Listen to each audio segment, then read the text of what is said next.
Bonjour Eva, bonjour à toutes et à tous, et Chodesh Tov ou Mevorach, en ce jour de Rosh Chodesh, en ce jour de Néoménie, de tête du mois comme on l'appelle. En fait, nous avons 2 jours de Rosh Chodesh, et toujours quand on a 2 jours de Rosh Chodesh, le premier jour, c'est en fait le 30 du mois qui se termine. Autrement dit, aujourd'hui nous sommes le 30 Tishri, et ce soir nous serons le premier Mar Cheshvan. Oui, c'est mieux de dire Mar Cheshvan que Cheshvan. Le nom véritable c'est plus Mar Cheshvan. Alors Mar, ça peut évoquer ce qui est amer ou la pluie, puisqu'on commence à demander la pluie à partir du 7 Mar Cheshvan en Israël. En dehors d'Israël, on demandera la pluie au début décembre, mais c'est le mois où il y a eu le déluge qui est le thème de la paracha Noach qu'on lira cette semaine. Alors, c'est un jour de Néoménie, un jour de Rosh Chodesh qui est un peu comme un jour de fête. D'ailleurs, on fait monter 4 personnes à la Torah, comme les jours de demi-fête, les jours de Chol HaMoed. C'est déjà un point qui n'est pas négligeable.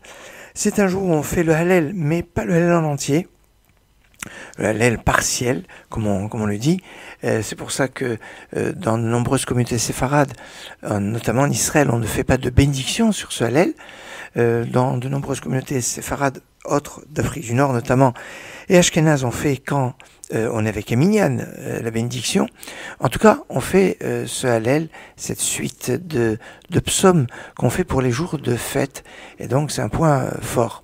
Et puis, c'est le jour où on rajoute, que ce soit dans la prière du soir, du matin ou à Mincha, dans la Mida, le rajout de Ya'aleh Ve'yavo, qui est spécifique au jour de Rosh Chodesh.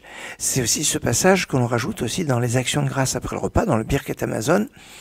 Et le jour de Rosh Chodesh, c'est aussi le jour où on fait le Moussaf, cette prière additionnelle qui correspond aux sacrifices qui sont d'ailleurs décrits dans la paracha qu'on lit le jour de Rosh Chodesh. Sacrifices spécifiques à ce jour, à l'instar des sacrifices qu'on amène aussi pour Shabbat, pour Pessah, Shavuot, Sukkot, Rosh Hashanah ou Kippour. Il y a comme ça toujours un Moussaf, et prière additionnelle. Alors, le jour de Rosh Chodesh, c'est aussi un jour où on fait un bon repas, en souvenir du repas qui était offert aux témoins qui venaient à l'époque du temple témoigner qu'ils avaient vu le renouvellement de la lune, afin que le tribunal rabbinique, le Beddin, décrète le Rosh Chodesh. Avant, c'était comme ça qu'il fallait le décréter par le Beddin, après la constatation de témoins qui venaient témoigner au Beddin qu'ils avaient bien vu la lune.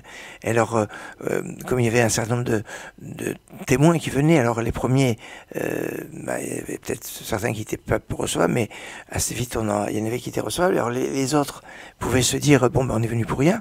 Ben non, il y avait au moins un beau banquet, une belle souda qui faisait que ça motivait tout le monde à venir pour témoigner, parce que si leur témoignage n'était pas pris en considération parce que il y avait d'autres personnes qui les avaient précédés, ils venaient au moins pour un bon repas et puis une seuda de mitzvah, un seuda de mitzvah.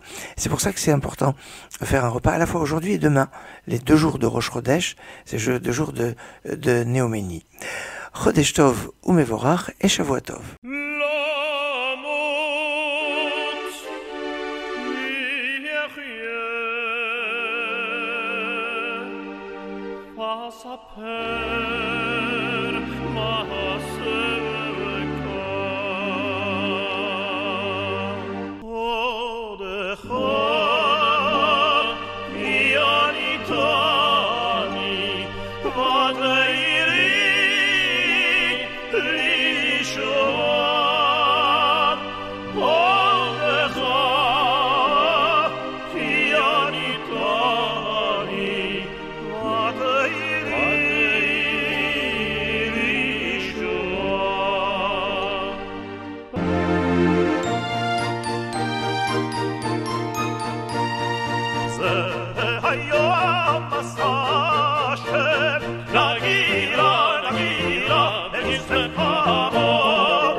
Nagila, Venice